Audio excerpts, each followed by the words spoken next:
All right, welcome to the Houston High School Huddle, and this is week one, so we're not talking about what could happen. We're talking about games that are going to happen, and they're happening this week. They're happening in 2 days. I pulled my man up off the beach, man. Hey, man, what's going on? Boop, boop, boop, boop. All right, sorry. He just came back from Jamaica, so it's got me all riled up. I didn't get the invite, but that was a lover's trip, so I had to stay back. You know, my wife's a lot prettier than you are. Well, that is probably true. You can say that to a ton of different people, a ton of different people compared to me. But talk to me about why you got to the end of that thing in Jamaica, laying on the beach, drinking your Mai Tais. Was your mind drifting? Was it drifting to Texas high school football at all? Were you thinking a little bit about it? I'm gonna hope that my wife does not watch the Houston High School Huddle, because if she did, she'd be mad at me. But yeah, a little bit. This is a week. I told my wife I was gonna not do any football, and I, for the most part, didn't do football. But got to like Thursday, and I looked at my phone and started seeing some scrimmage stuff, and I was like, man, I can't wait for the season. You know, the season's a week away, so a little bit. I'm excited. Can't wait to get at it, and it's all happening here in Houston. We all know. We talk about this all the time. Non-district games, they're always banger matchups, and you're not going to see these matchups again until we get to the postseason. But might as well stock up your schedule, and a lot of these teams are doing it. I remember we talked about this the last two years. Randle didn't really stack up their non-district, but they've done it now. They've given themselves some games to play, and we'll get to that in a little bit. But man, is there anything about the start of football? Because I always tell everybody, especially my folks that live in Virginia, I said, hey, when it hits triple digits, I know football season's right around the corner. Yeah, I mean, like, what are you talking about? So that's life, baby boy. It's been a hot.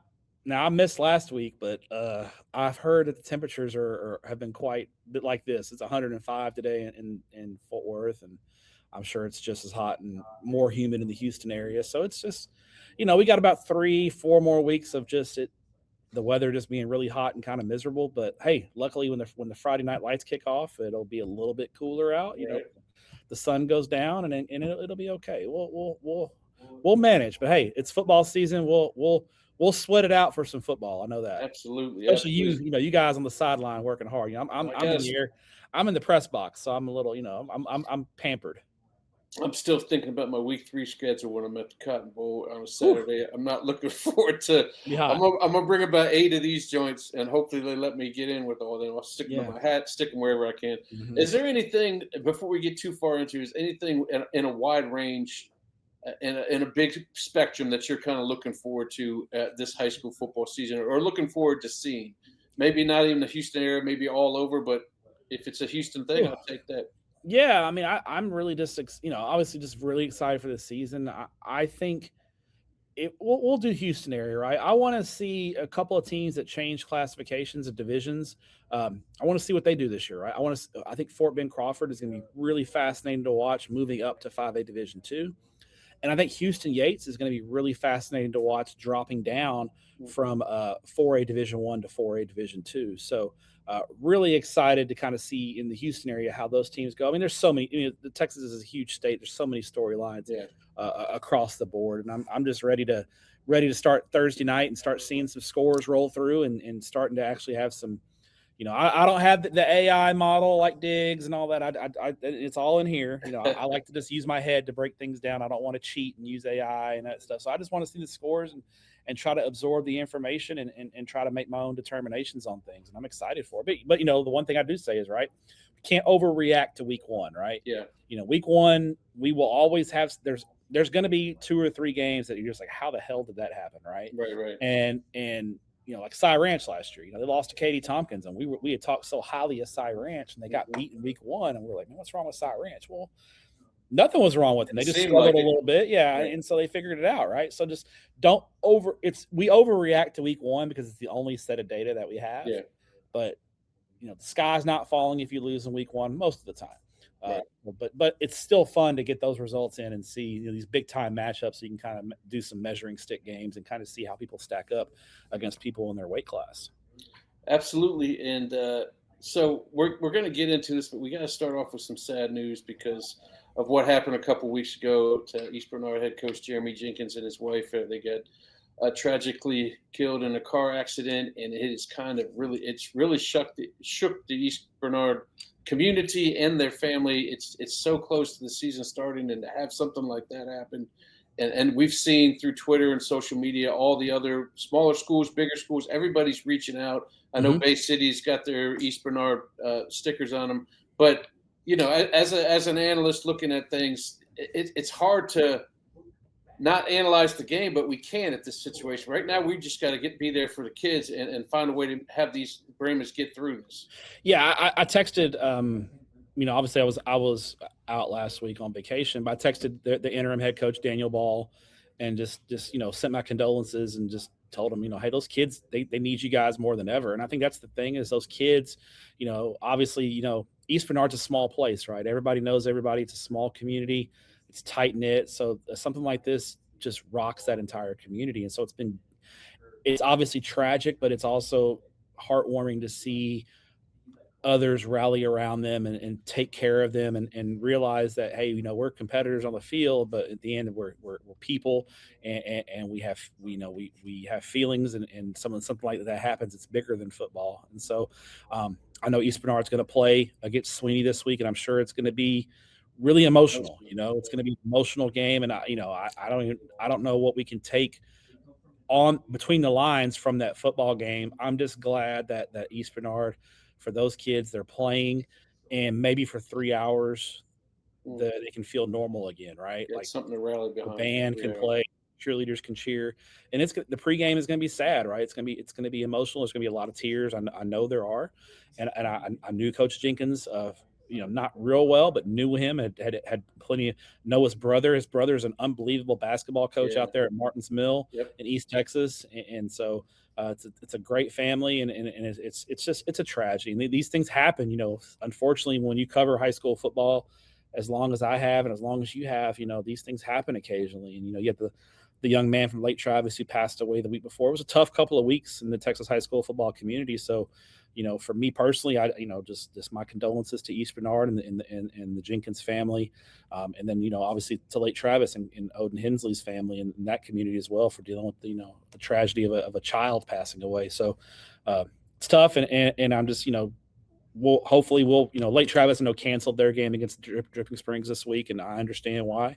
But for East Bernard, maybe they felt like it was better to play, and so I'm just holding the good thought for them and hope things it's in the fundraisers that have been going on. It's been a good thing. So I think it just shows you the community of Texas high school football is bigger than just the game itself, and that's the thing that gives you at least fills you with hope at least. And like you said, a smaller community like that will be somebody.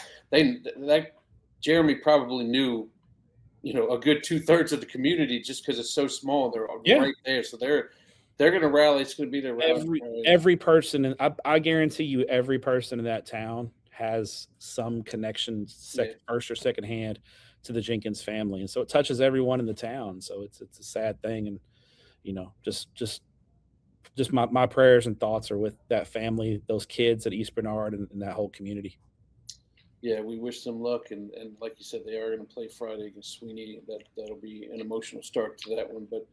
Let's take a look at some games. The games do go on, and let's take a look at some of them, the non-district battles here.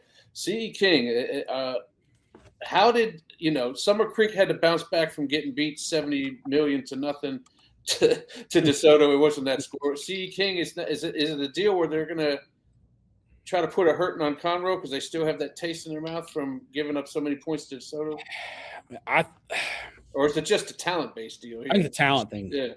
Conroe's good, but Cameron Nunley's a good player at quarterback, and they have guys that are always great players there at Conroe. But C.E. King is absolutely loaded, and so I'm sure they're chomping at the bit because there's nothing like getting the bad taste out of your mouth when you get blown out in a state championship game, like coming out in week 1 and just looking good. And just remember when Summer Creek played Shadow Creek a couple of years ago after that state championship, they blew Shadow Creek out of the water. Yeah.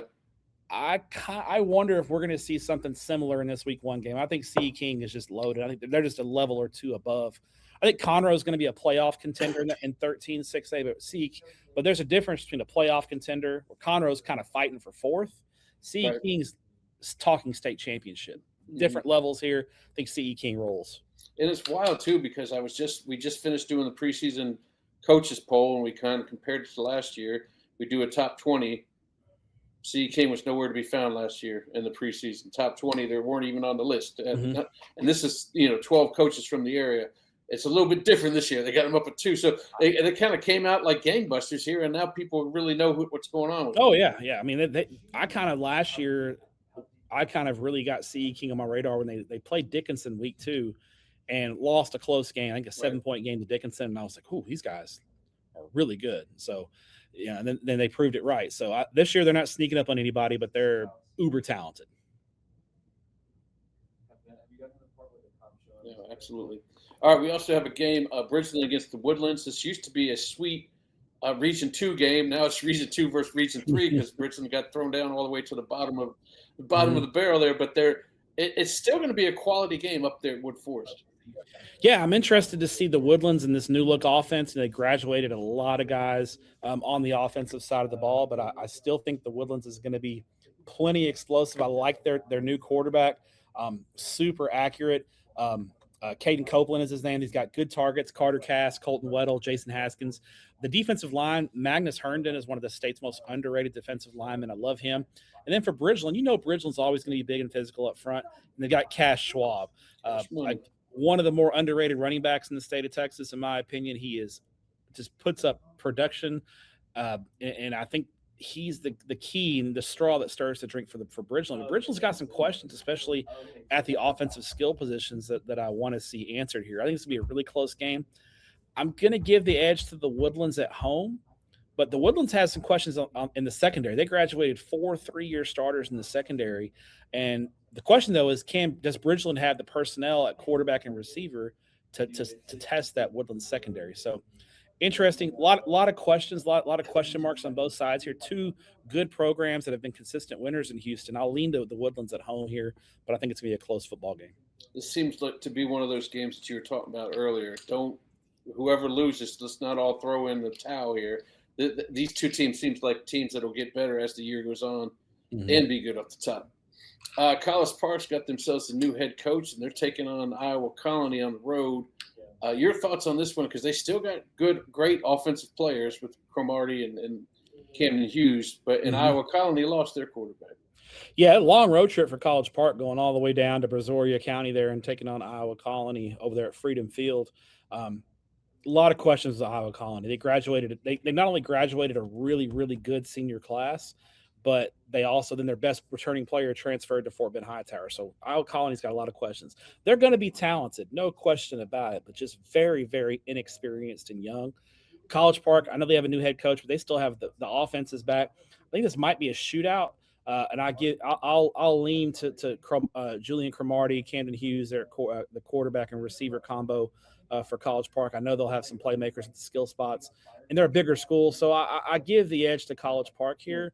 But I'm really interested to see what this new look Iowa Colony team looks like, what Ray Garza and his coaching staff have up their sleeve. But I think this is the first time Iowa Colony loses to someone other than Richmond Randle in a couple of years. Yeah, no, you're right about that. And I think College Park needs to win this thing and fairly convincingly. If you want me to put them on the map for 3-4 rounds in the playoffs here. I got Willis and Magnolia on here only because Magnolia finished. They were either second or tied for first. How did they finish last year? They were second in district because Klein Collins. Yeah, they had the same record, but Klein Collins beat them head to head. So it's going to be tough for them to repeat that. I think in our preseason thing, we didn't even think Magnolia was going to make the postseason out of that district. They start off with a tough game right off the bat. Yeah, Willis went to the regional finals last year, and they've got Lincoln Frazier back at quarterback, the super sophomore who set all kinds of records last year as a freshman. You lose Jermaine Bishop, but you got Trey Finney and a lot of playmakers there at Willis. I think that Willis defense is going to be a lot better this year, and I think that's really what's going to fuel the Wildcats in 2026. Magnolia graduated heavy. Chase Lowry is back, and he's one of the most dynamic quarterbacks in the Houston area that no one talks about. I think Magnolia is going to put points up, but I don't know if they're going to be able to, especially early in the season, consistently get stops, especially against an offense like Willis. So I think Willis on the road here gets the win. It's going to be a struggle for me to find a 14-6A game to kind of put up here, but I'm doing it. I'm giving it because Spring Westfield the benefit of the doubt here, taking on Houston Heights. I think to tell me that 14-6A is going to be have any kind of player in it, they got to kind of win this game by a couple of scores. And I think they will. I think the Westfield defense is going to be one of the better defenses in the Houston area this year. Heights is going to be solid. They're a solid HISD team. I think they'll be a playoff team. But I think the Westfield defense is going to be really, really good this year. And so I like Coach Black's ball club there at Westfield. I got Katie Tompkins and Klein Collins. Up in DFW, I brought up a point, a couple teams that when I moved to town, which was 20 years ago, you penciled them in as postseason teams. You penciled in Trinity, Arlington Martin, Cedar Hill, just where are they going to fall in the playoffs?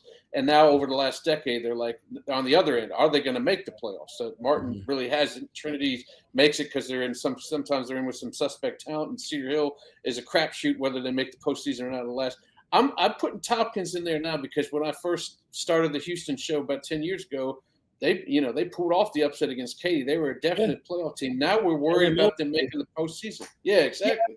Yeah, growth in Katy ISD is always kind of changing, and attendance zones are shifting, and it feels like the power in Katy is kind of shifted over to Jordan. And Katy High is always going to be Katy High. It feels like it's Jordan. Kind of shifted to Pato for a minute, and Jordan. I think Freeman opening up. It just kind of shifted the lines a little bit. So I think Tompkins still has some good frontline talent. And Blake Jenkins is a Michigan commit. And they've got a great running back, Ethan Meadows, I believe is his name. Yeah. And so they've got playmakers, but they don't have the depth of talent like they usually have. And so I think it's kind of put them in that kind of large middle there in Katy ISD where they can finish third and they can finish sixth, depending on how things break. So they're competitive. I mean, they beat Cy Ranch in week 1 last year, so we know they're good. They can play. They can play up to the competition when needed. Klein Collins is a consistent winner. The program of record in Klein ISD, they just find ways to win district almost every year. 3rd-round playoff team last year, but they graduated heavy. Adrian Mitchell's ball club's got a lot of new faces. How are they going to look? What's this new look Tigers ball club going to look like in 2026? But the thing about Collins is their style of play and their system is just plug and play because it's repeatable. They have kids who buy into the program and buy into the system. So even though they're young, they can plug them in, and they usually play very well. So this is going to be a fun matchup. I think you'll be able to watch it on Texan Live, stream the game if you wanted to check it out. And I think it's going to be a really good game. I like Klein Collins just because they're at home here. This is a fun matchup. Yeah, no, we don't have them on the schedule this week, but another team that I feel is like that is kind of like Cy-Fair. Cy-Fair is always going to make the postseason, but am I pushing my chips in for them to go 2-3 rounds? I don't know if I'm doing that anymore. Mm-hmm. So let's talk about Stratford opening it up at Tomball. Tomball, it's not the playoffs, so we can't call them playoff Tomball yet, but they do get a home game against a Stratford team. Yeah, Stratford had a great year last year, getting to the 2nd round of the playoffs, but they graduated pretty heavy. And Tomball, also graduated heavy with 52 Lettermen graduating. It's crazy they had that many Lettermen graduating. But the thing about Tomball, the defense, 6 starters, but they should be solid. They only bring back 3 on offense, but they may have the best 1-2 combo in the backfield in the Houston area with Ian Thomas and Trayvon Johnson. So I think, as long as that Tomball offensive line can mature, and they're big and physical up front, they're going to be able to run the football. They're going to be able to move the football, and I think the defense is going to get the job done. I think I've not been to Tomball's new stadium yet. I got to get down there to check out a game at the new.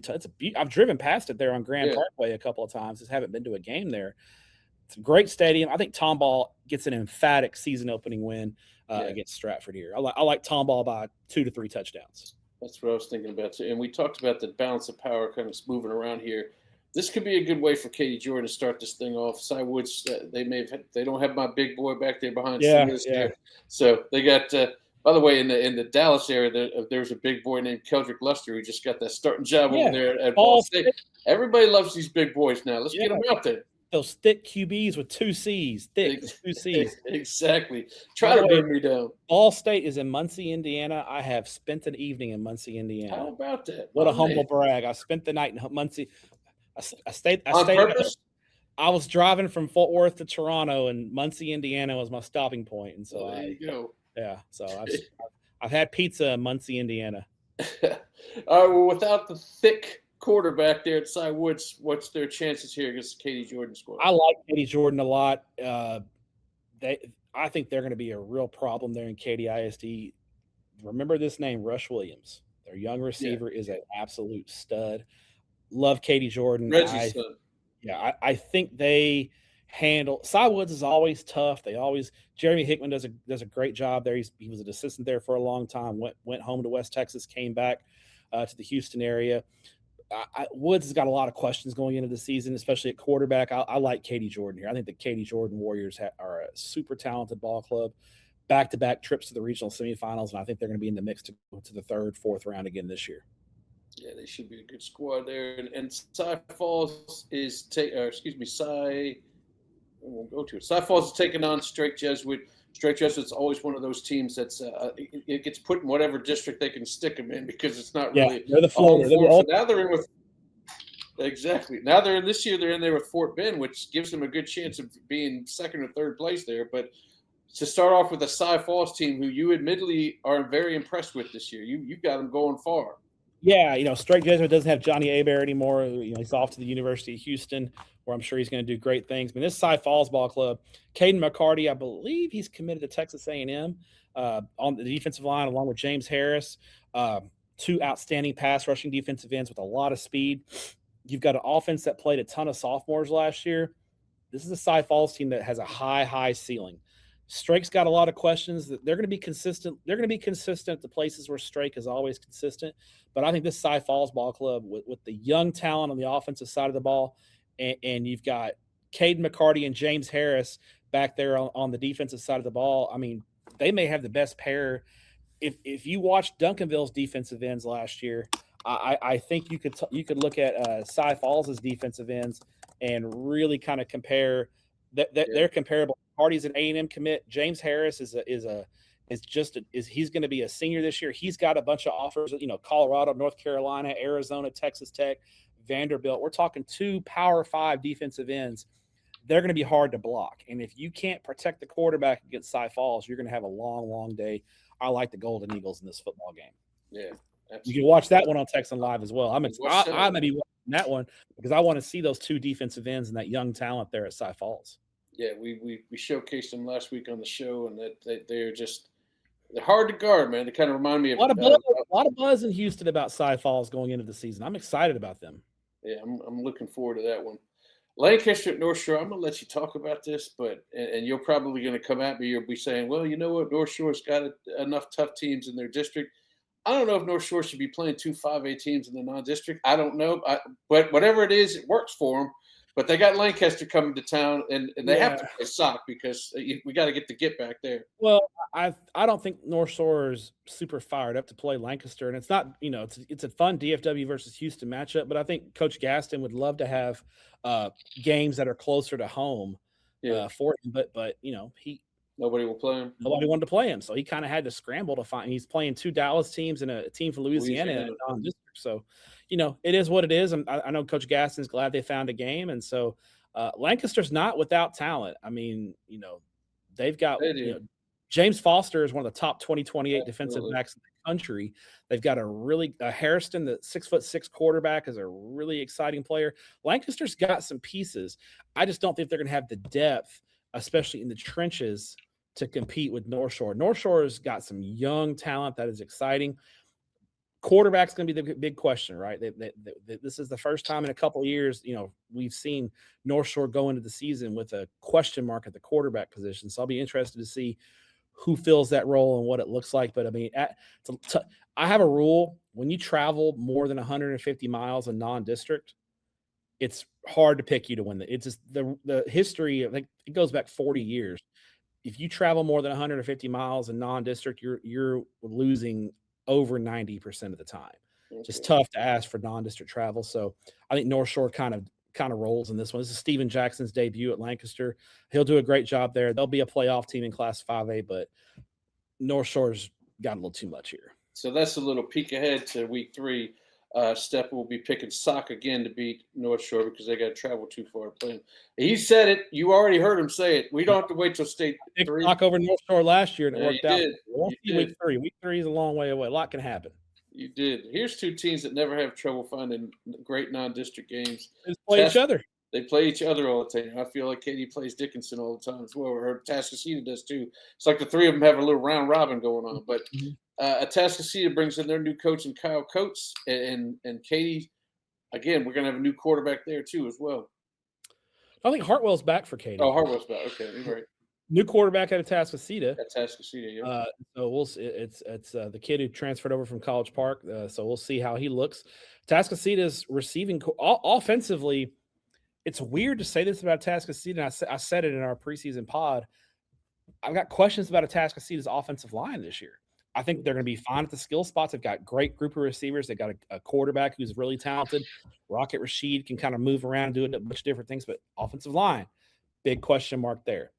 Flip side of that, Atascocita's defensive line might be one of the best defensive lines in the Houston area, especially the interior defensive line is going to be really good. But I'm interested to see what Atascocita looks like in Kyle Coates' debut, and to see what this team looks like going into this football game against Katy. We know what Katy's going to be, right? Tony Manuel, Mason at running back, Mason Hartwell play action passing at quarterback.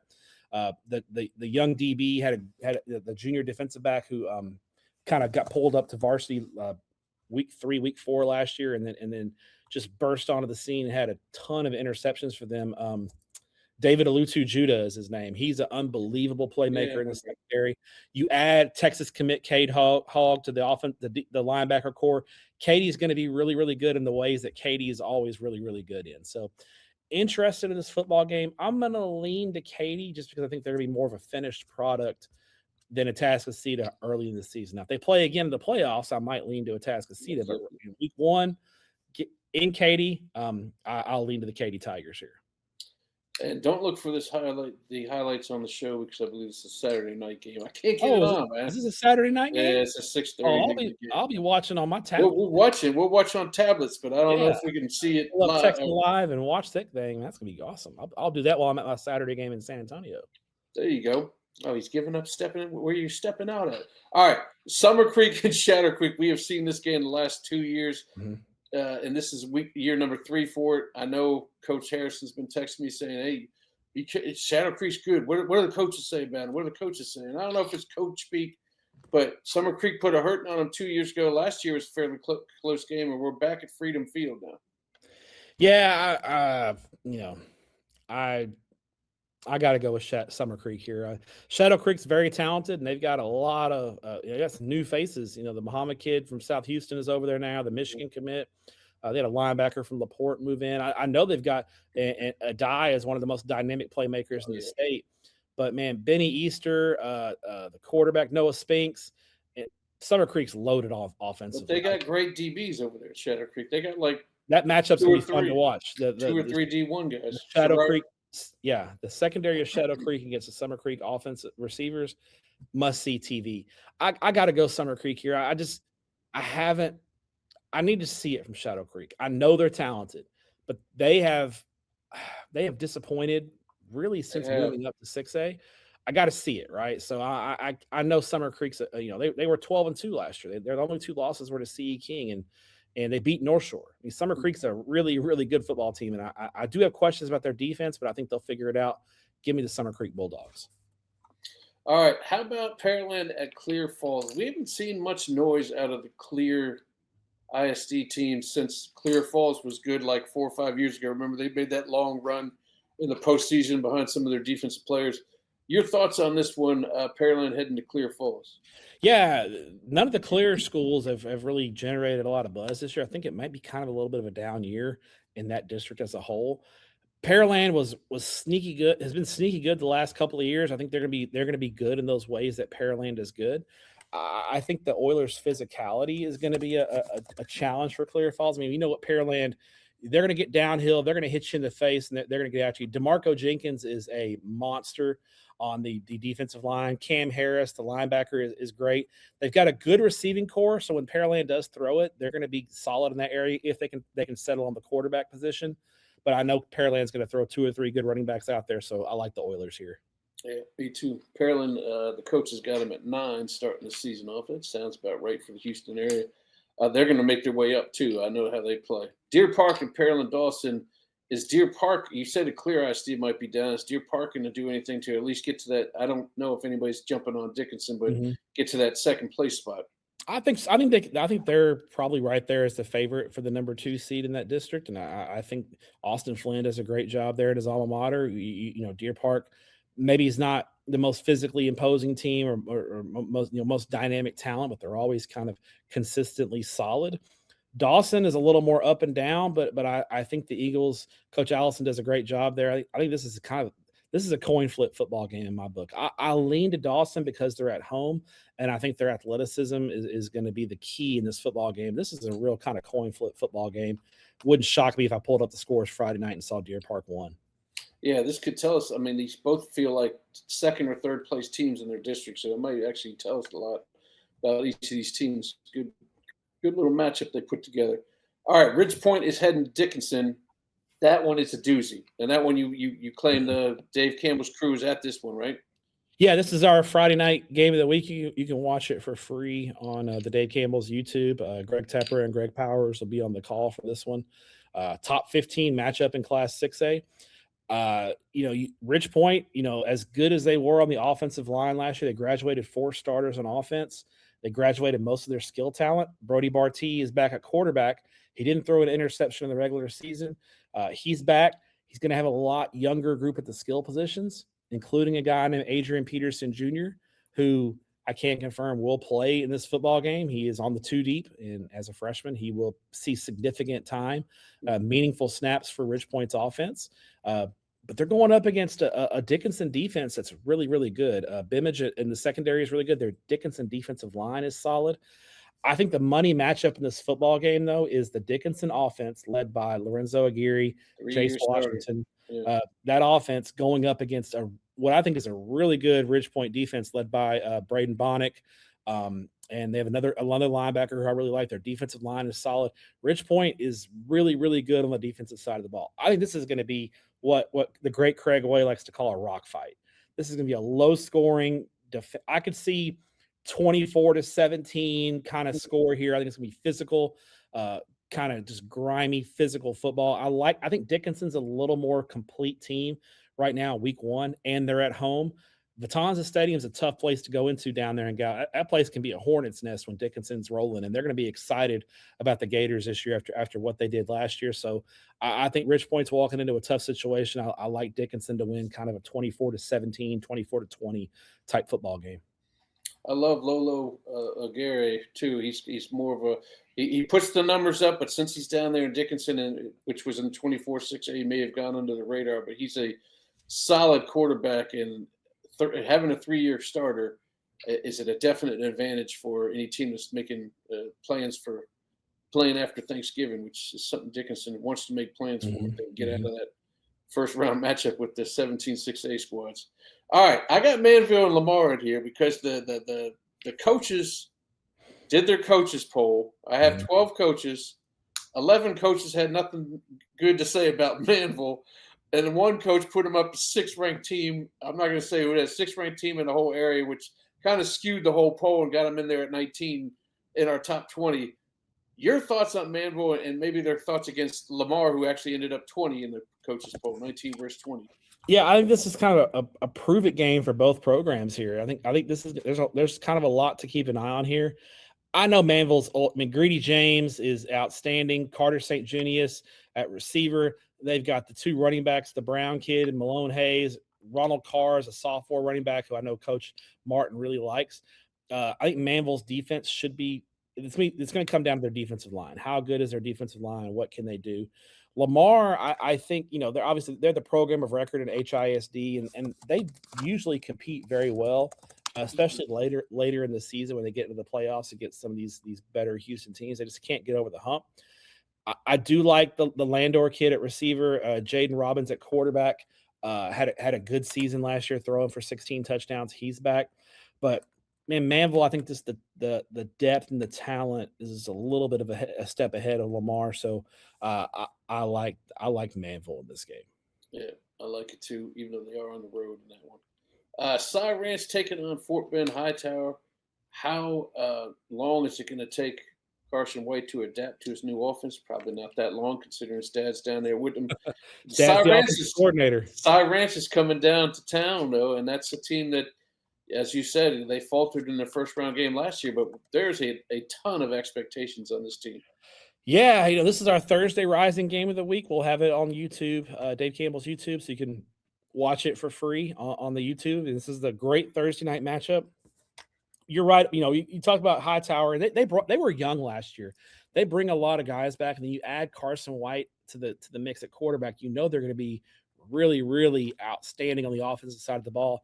I think the money matchup here is how will the Hightower defense, which is a little bit small, match up against that Cy Ranch offense led by Houston commit Braden Baker, Manny Leha, the UNT commit at receiver, Christian White at running back. They've got another running back in Tristan Blaylock, who was hurt most of last year.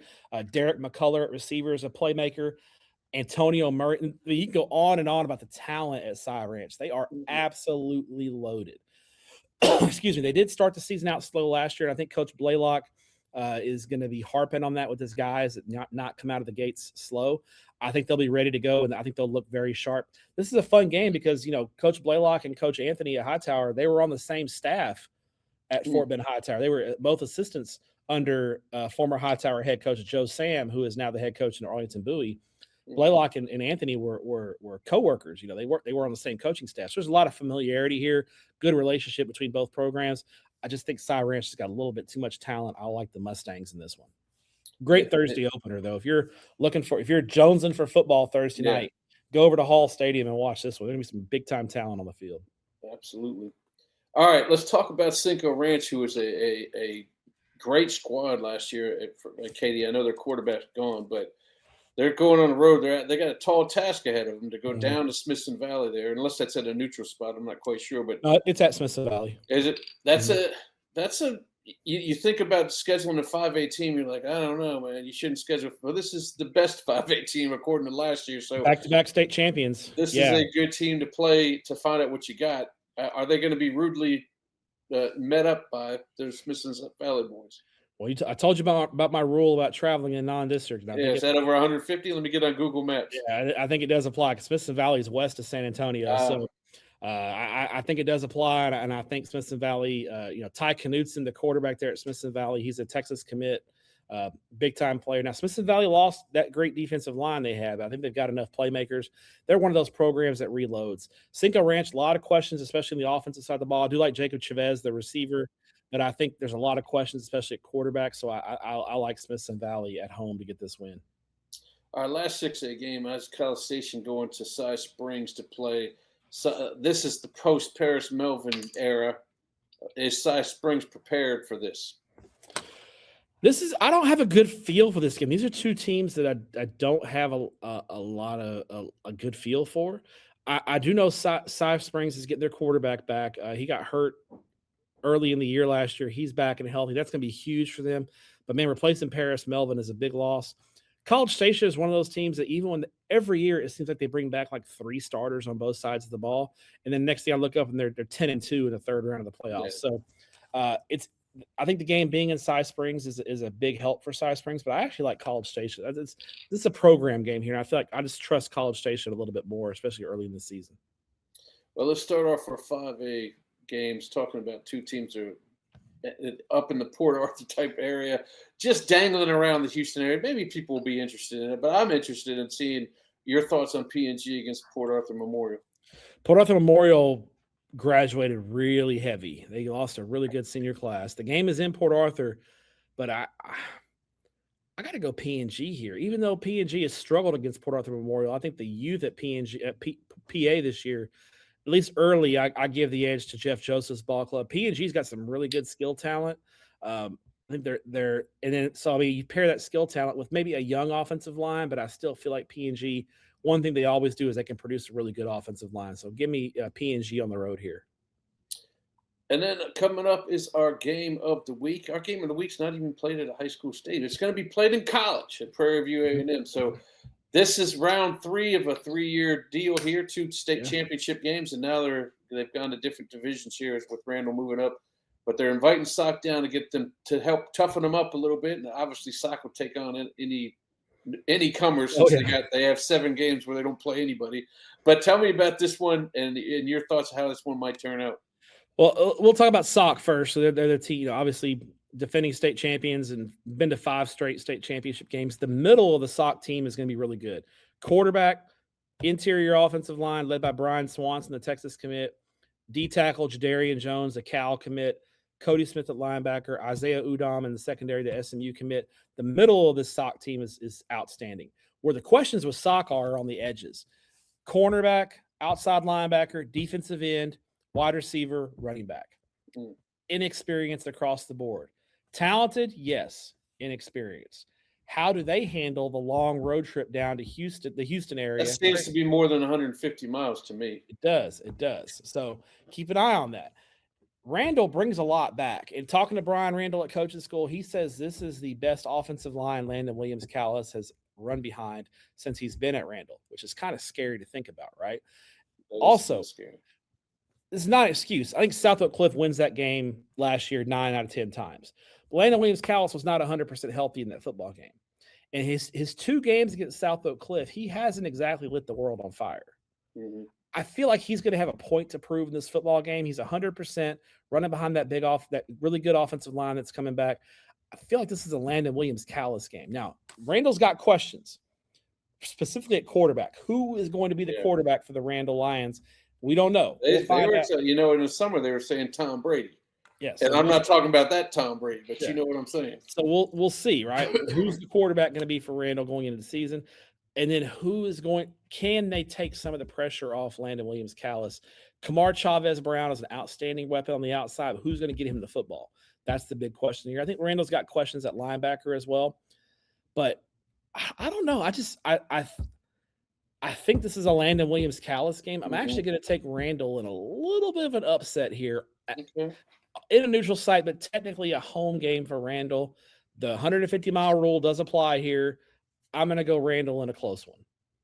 And you talk about take the pressure off LWC, but the records he's going for this year for cumulative rushing yards and passing up his cousin or uncle, Jack West Rogers, those things mean something to him and his family. A lot of these guys are like, it doesn't mean much as long as I get W's. He still wants the W's, but those records mean something to him and his family. I know that's a big thing for him. So as much as they take the pressure off him, don't expect him not to get his 25 to 35 carries as well. Especially in this game. Yeah, definitely in this one. All right, Huntsville's heading up to Brenham. I got to figure out what Huntsville's all about, and you're going to tell me what they're all about. You're going to tell me if they're going to beat Brenham or not. I don't think they're going to beat Brenham. Brenham is really good. Jacoby Dixon, the OU commit, is back at Brenham. He kind of had a dalliance with private school football last year. It didn't go great. He's back at Brenham. He's committed to OU. Him and CJ Glover is an unbelievable 1-2 combination for the Brenham Cubs and on the offensive side of the ball. Brenham is a traditional program. I went to this game last year, and Brenham, without Jacoby Dixon, beat Huntsville pretty bad. I do like Zay Adolph at quarterback for Huntsville. I love the Hornets team speed, but walking into Brenham and winning is a tough task. I like the Cubs in this one. CJ undercover Glover. All right. Crosby and Dayton. Crosby moves up to 6A, but they still got that taste for some 5A ball in their head. It's the old rivalry there on Highway 90. These are 2 blood rivals here between Crosby and Dayton, and some ties here. You know, Dayton head coach Jerry Prieto was the former head coach at Crosby, and his son Jerry Prieto Jr. is back for a 4th season leading the Dayton offense, and he knows a lot of those Crosby kids. So there's a lot of ties in this football game. That's true. Well, who you got in this one? You thinking Dayton? Look at him thinking on it. It's also the head coach of head coaching debut of Crosby, head coach Jabara Williams. So interesting storylines here. Big rivalry game. It's hard. I'll go Dayton at home because of the experience at quarterback with Jerry Prieto Jr.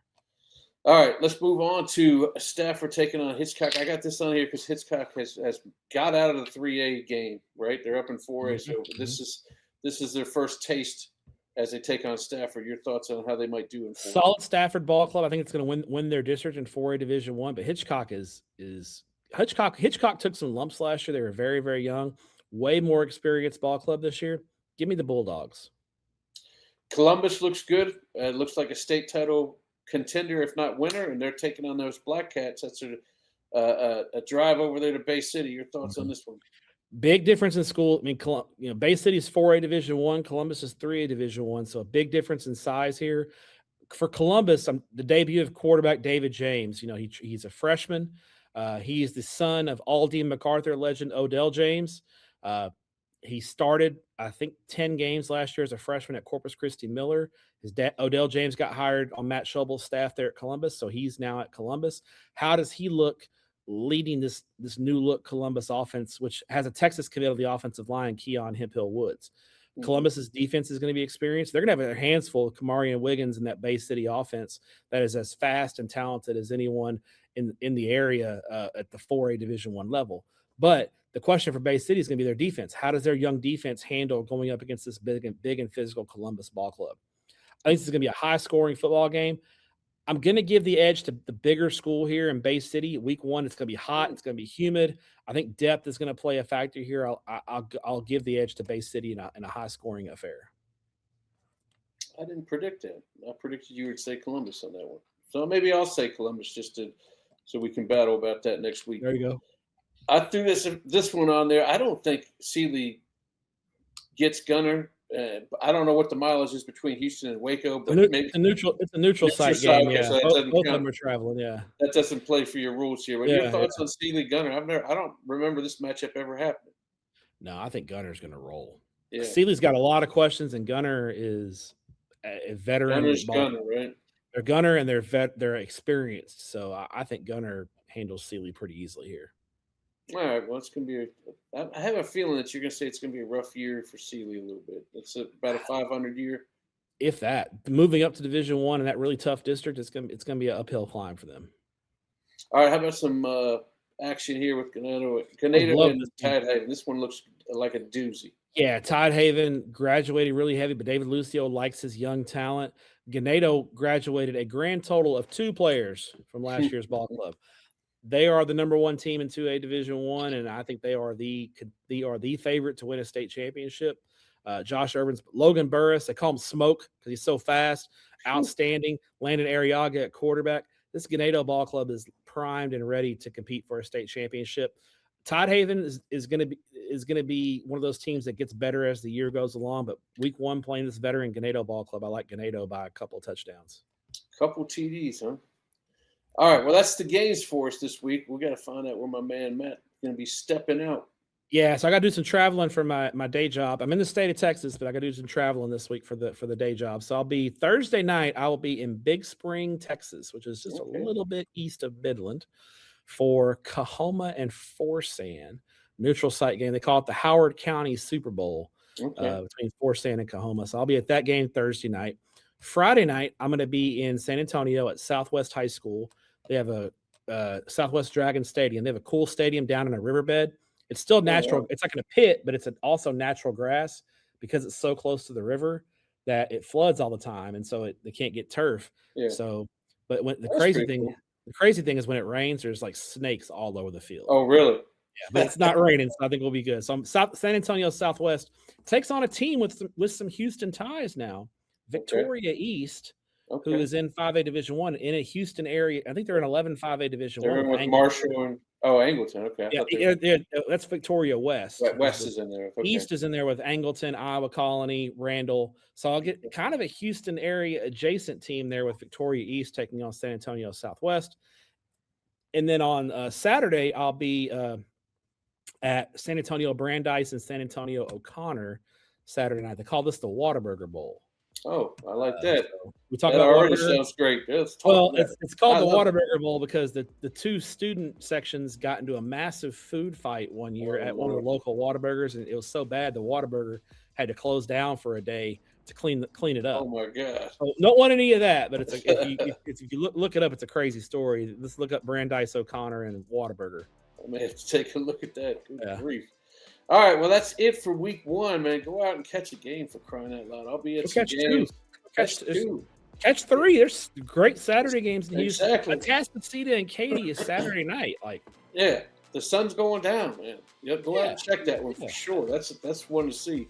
By the way, I saw your boy Greg Powers last week at football game. You don't want to talk about it because it's church ball, but that's where he was. That's where he was. I was in Jamaica. I was in Jamaica. So. I guess. Otherwise, you would have been there, right? Nah, probably. All right, Stepp. We'll see you next week. We'll start talking about week 2.